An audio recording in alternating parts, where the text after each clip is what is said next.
Hey Aaron, hey mate, we're just in your backyard here. Thanks for sharing about your story. So how did you hear about Jesus? So I grew up not in a Christian home, very much not a Christian home. And then when I was in high school, I met a hot chick. She was I actually moved to Australia from New Zealand when I was 15. I saw this beautiful girl straight away, and I said, "Hey, who's that girl?" And someone said, "That's the pastor's daughter." So I was like, "Oh, okay." Better bypass I went that. looking elsewhere. Yeah, I was just like, we're not going to connect. Anyway, we did a couple of years later because she was going through a little rebellious pastor's daughter stage, and she thought that guy will really upset my dad. So that's how we met. And so in that funny rebellion of hers, she actually gave me a Bible, but she also told me not to read it. She gave me a Bible because she wanted to show me some verse in it, but at the same time she was like, "Don't read that because you'll get brainwashed." Like it was like this weird double thing. And so I think actually it was just God knowing how to get me to read the Bible, because I was like, "Can't tell me not to read the Bible." And so that was kind of my journey. And so there was another book that I'd read before that called The Cross and the Switchblade, and so I read that with no connection to God at all, but I just found like I really related to, like, it's about people who use drugs and are away from God and they find God in that. So as a not a Christian, I read that book and I'm just like, man, this is an amazing story, only if it were true. And then the next thing is that I had this Bible, and there was a couple of different things that happened, but in the end, that's how I found God.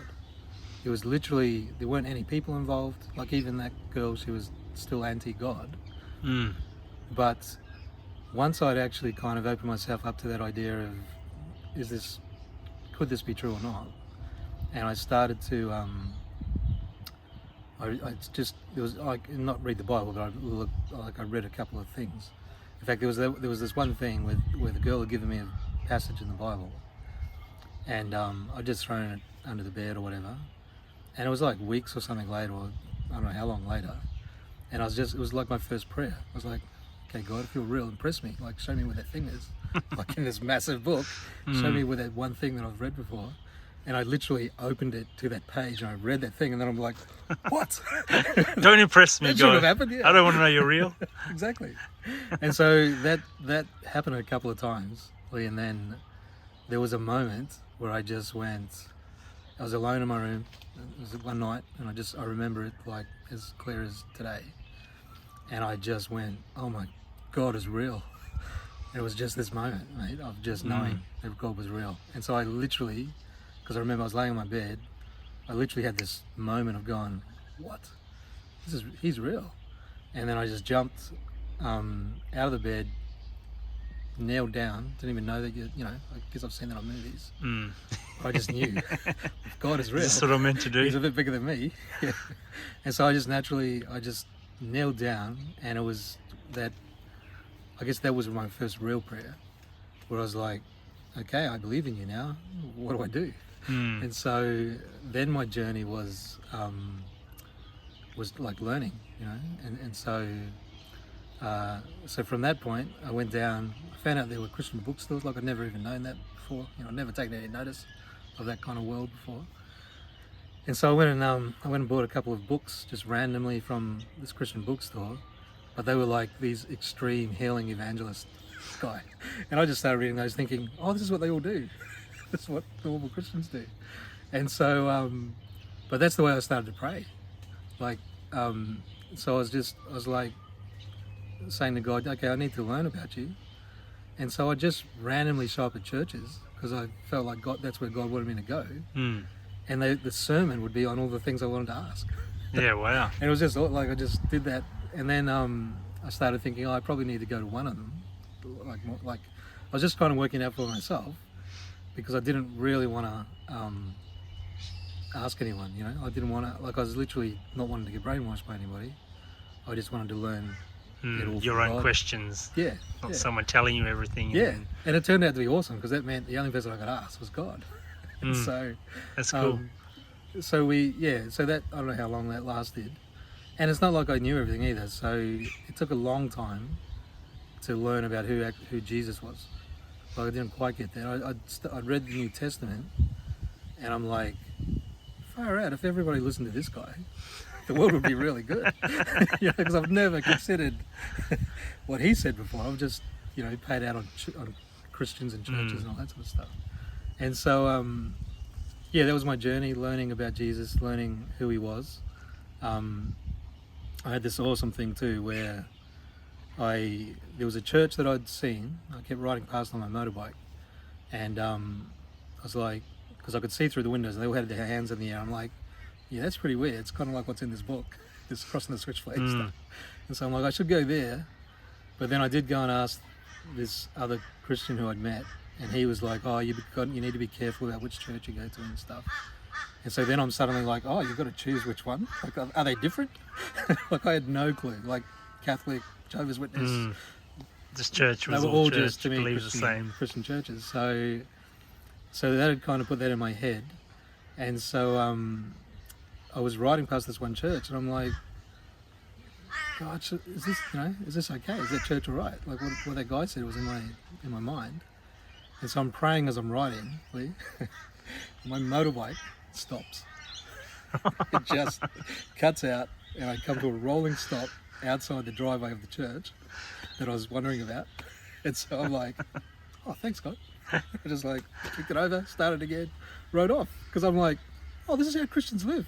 This is how it works every day. and so that became, like, I went to that church like a week later or something. And it was funny too, because it was like a youth group thing. It was on a weekend.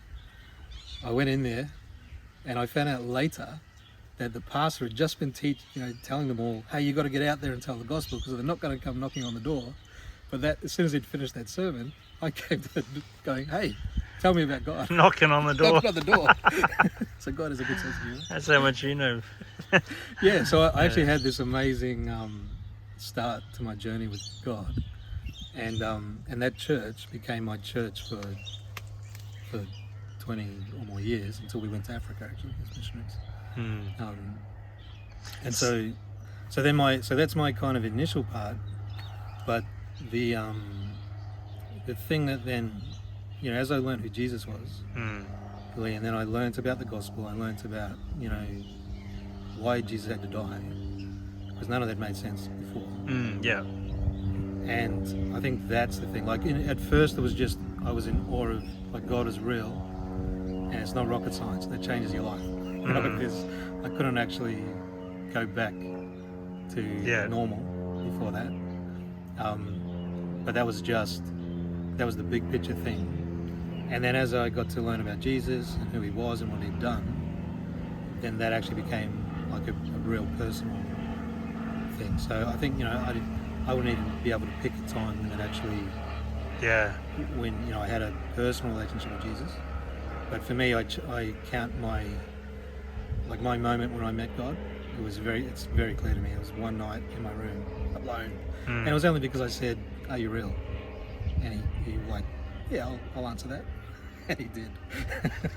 And it wasn't even, I can't even say how.